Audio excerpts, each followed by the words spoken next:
Hi, everyone. Today we're going to be talking about social media and recruiting.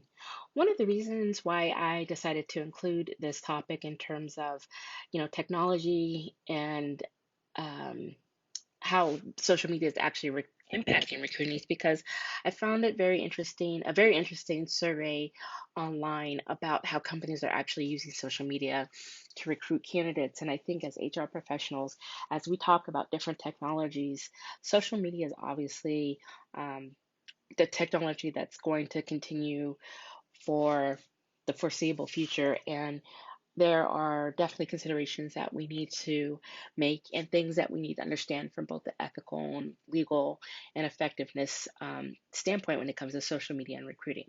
So let's get started. So today I'll be talking about social media and recruiting, why use social media, the ethical dilemmas, the legal dilemmas, the effectiveness of using social media, suggested best practices, and then conclude.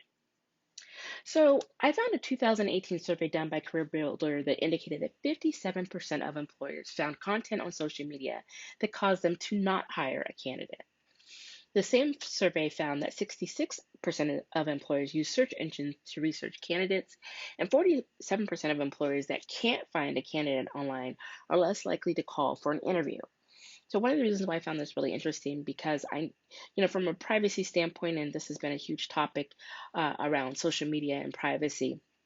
Even if you're someone who you might have social media accounts, but you prefer not to have them be shared, in a publicly or make them available to the public, it turns out that that can actually be harmful to you because employers are looking for candidates that have a social media presence. The flip side of that is having a social media presence um, means that employers can have access to information that questionably or reasonably may not or is not related to the actual job that you're applying for. So let's keep going there. LinkedIn, Twitter, and Facebook are the top three sites employers use to research candidates. Of course, Instagram and TikTok, as they continue to grow in usership, they are also being used more and more by companies to investigate or view candidates, not only their videos, but what videos they like. So, why are companies looking at social media to investigate candidates? 58% of employers say to find information to support work qualifications. 50% of employers say to see if the candidate has a professional online persona. 34% of employers say to see what others say about the candidate. And 22% of employers say to find a reason not to hire a candidate. So, for various reasons, I think that these can be all problematic. For one, uh, besides LinkedIn, which is one of the first and the most popular professionally geared social media site, Twitter, Facebook, TikTok, all of those other social media sites were never intended or were never started with the intention to be used as a way to gauge someone's professional, um, qualifications. So I think that it's very disingenuous for employers to go out and search, your Twitter and your Facebook accounts looking for information to support your work qualifications when those social media sites, which Facebook started back in 2013, were never started or were never created with that intent. In terms of having a professional online persona, I think again that's what LinkedIn was designed for. And really, if employers are going to search candidate information, they should focus on sites such as LinkedIn that were built for that specific purpose. Um, I think it's very questionable in terms of why an employer would want to see what other people are saying about the candidate. Again, if it was on LinkedIn, there are opportunities for people to have your, coworkers, um, bosses, managers, or whatever, make comments or talk about your professional experience and your professional expertise on LinkedIn. However, if an employer is going through Facebook, again, I question what exactly are they looking for someone else to say, and what topic are they looking for?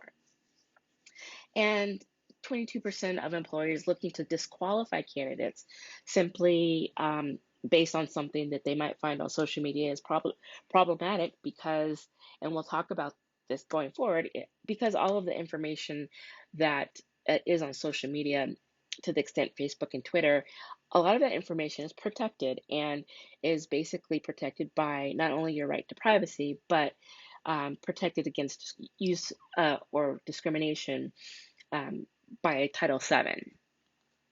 So let's talk about the ethical dilemma of social media and recruiting. So I created the scenario to kind of visualize how this might work. So let's say a female engineer has been interviewing with a company. She's made it through 2 rounds of in-person interviewing, and per the recruiter, she will be advanced to the final interview with the hiring manager. Um, and which basically means this candidate knows or has been told by the recruiter she's going to have a final interview with the hiring manager. The hiring manager, having heard rave reviews about the candidate, decides to Google her. The manager finds her Facebook page, which happens to be open to the public or semi-public, and the manager scrolling through her profile and comes across a bunch of congratulations comments. The manager reads further down and sees that they are congratulating the candidate on her pregnancy. If the manager cancels the interview with the candidate, does she have any recourse? So there is actually an answer to this question that um, it actually depends, but I think it leans more so in favor of the candidate having a legal recourse because as a pregnant woman, she is protected against discrimination and without having a um, more reasonable explanation as to why the interview has been canceled, especially if a recruiter has contacted this person and said you're going through to the final round. To have that interview suddenly canceled would definitely be a cause of concern for the candidate, and the manager might not have a great rebuttal for why was the interview canceled.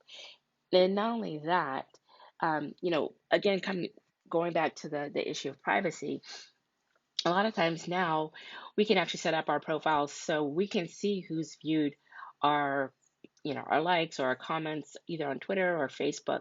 So the privacy issue goes both ways. We have more control over not only who sees our content, but we have more control over seeing who actually has read our content. So let's go forward and talk about the legal dilemma. In 2012, California became the first state to ban employers and universities for asking for candidates, employees, or students' username and passwords to social media sites. California pioneered the social media revolution. These laws protect Californians from unwarranted invasions of their social media accounts. Jerry Brown, then governor, signing AB 1844.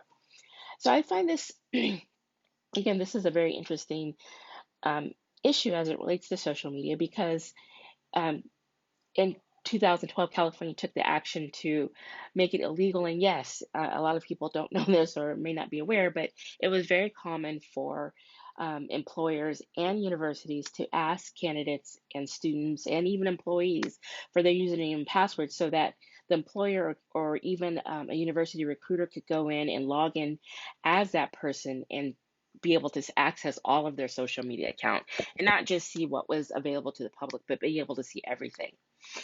And so, in that context, it was considered, or at that time, even back in 2012, an invasion of privacy, unwarranted invasion of their social media accounts.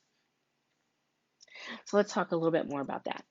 California is only one of 25 states that ban employers from asking candidates for social media accounts, names, and passwords, which basically means there are still a lot of other areas and a lot of states that it is legal for an employer to actually ask for that information.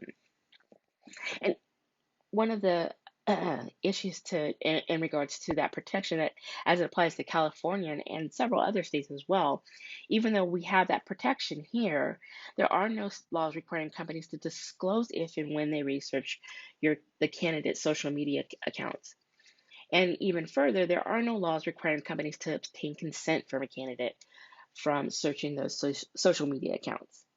So even though an employer or university can't ask a candidate for their username and password, they can, without your consent and or knowledge, go through and look at your social media accounts. A little bit more about the legal dilemma. In 2014, I found there were actually, these were the only two cases specifically related to social media um, cases. And so in 2014, a plaintiff alleged that the college he applied to for a job discriminated against him based on his religious beliefs. During the interview, the candidate was told by the interviewer that he'd researched the candidate's social media profile and was told, "I don't think the dean or the department will like your religious beliefs." This was Gaskell versus the University of Kentucky.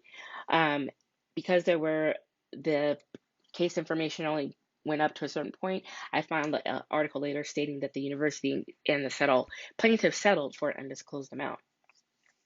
A second case in 2014, um, where the plaintiff alleged age discrimination, the company GMIC, which is an insurance company, stated that he had no knowledge of the candidate's age because it was a phone interview. However, the plaintiff was able to show the recruiter knew his age because he posted his college graduation date on his LinkedIn account. In addition to that, the plaintiff was also able to show that this same recruiter had looked at his LinkedIn account. And for anyone who's used LinkedIn, or um, for those of you who do use LinkedIn, or if you happen to have a premium account, you can actually see exactly who's viewed your profile and when. And this is Neiman versus Grange Mutual Insurance. Um, and based on the lack of information, I would assume that they were settled the matter outside of court because there were no further proceedings after the initial complaint and case. So, what does this say about how employees are using social media? I think that this, even though these are two much older cases and there's not a lot of information about more recent activity, that doesn't necessarily mean that um, there haven't been any complaints lodged against employers for using social media or using social media to disqualify a candidate. But it does kind of say, I think it says a lot about where it's going in terms of social media usage um, and recruiting. So let's continue down a little bit more. Finally, there's two primary concerns that HR needs to be aware of if they intend to browse candidate social media accounts. Without obtaining consent, companies may be violating a candidate's right to privacy.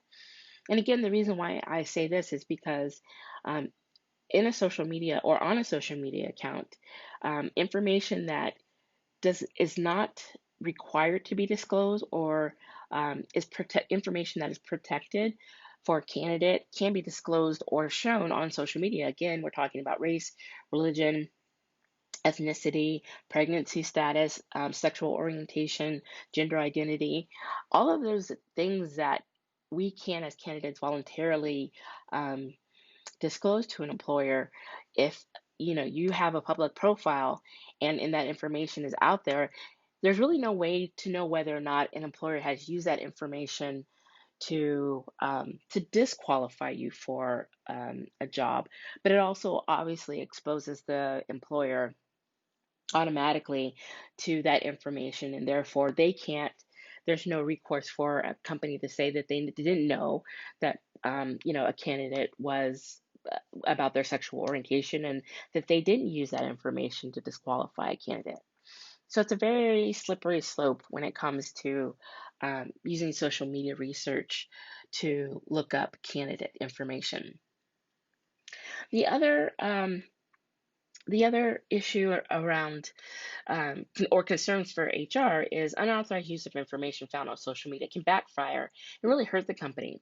So I use this example. This woman, her name was Emily Clow, or her name is Emily Clow, a young woman, and I believe she applied for to a marketing company in Austin, Texas, and she filled out their online application, submitted her resume, and for whatever reason, the recruiter or the hiring manager went to her social media site, her Facebook um, account, and found a picture of her at the beach in a bikini.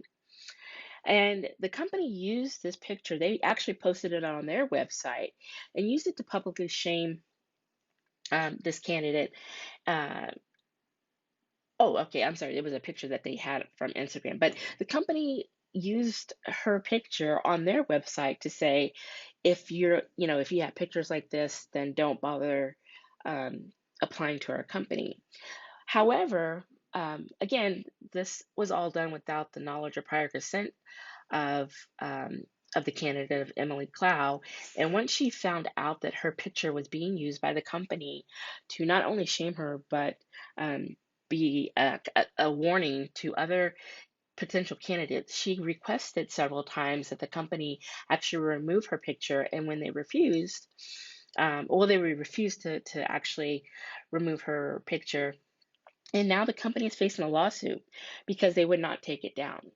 I added a link to an article about this particular case, which at the time that I created the presentation, it was still ongoing. So it would be interesting to see how it finally shook out. But the company faced a lot of backlash from the public in general because there is nothing related to the job in regards to there's no reason. The picture that the woman took, she was at a beach at a party, and she was in a bikini, and that had nothing to do with the job that she was applying for, which was a marketing coordinator position. And so again, this is how information that employers use on social media can really backfire and come back to bite them, and can definitely lead um, to lawsuits if not used effectively and correctly. So, in terms of speaking of effectiveness, there really are no studies or research that show that employers can gauge a candidate's professional um, level or skills by looking at social media sites other than LinkedIn.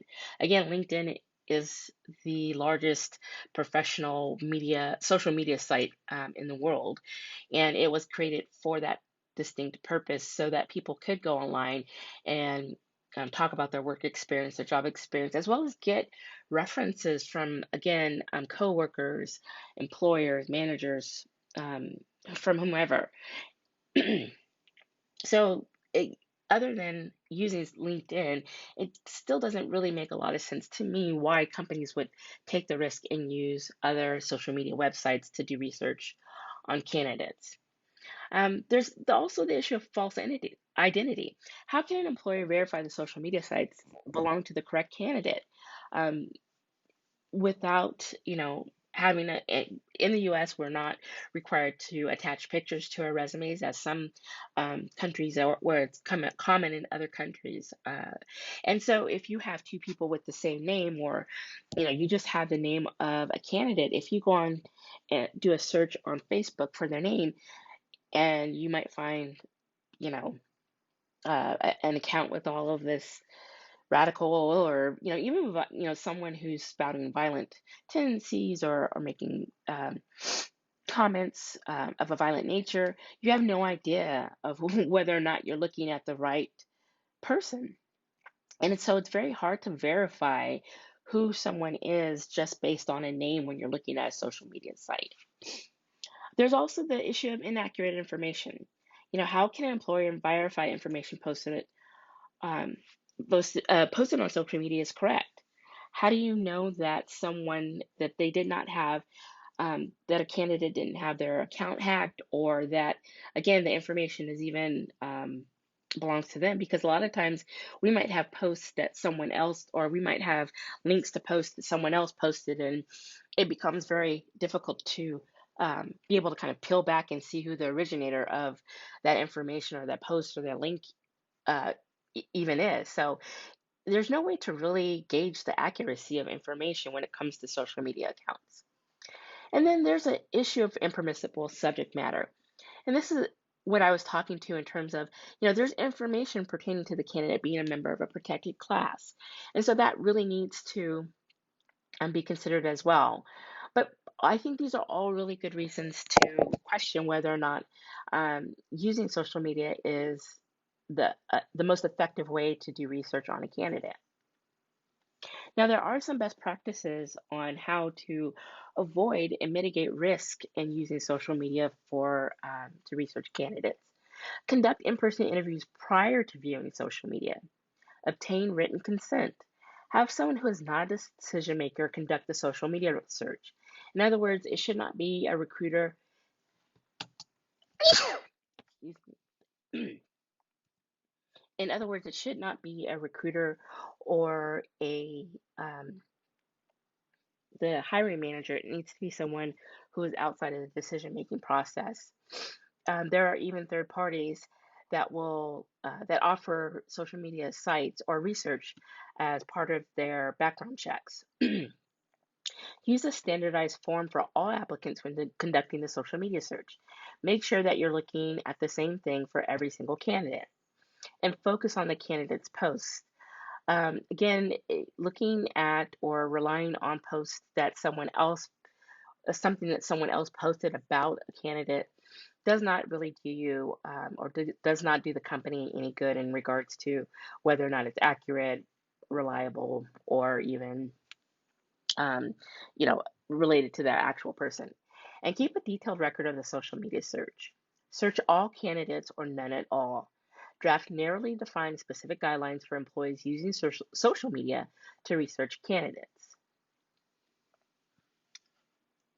So, in conclusion, anyone can allege discrimination when employers shown to have access to candidates' social media account, and that doesn't necessarily mean, by username or password.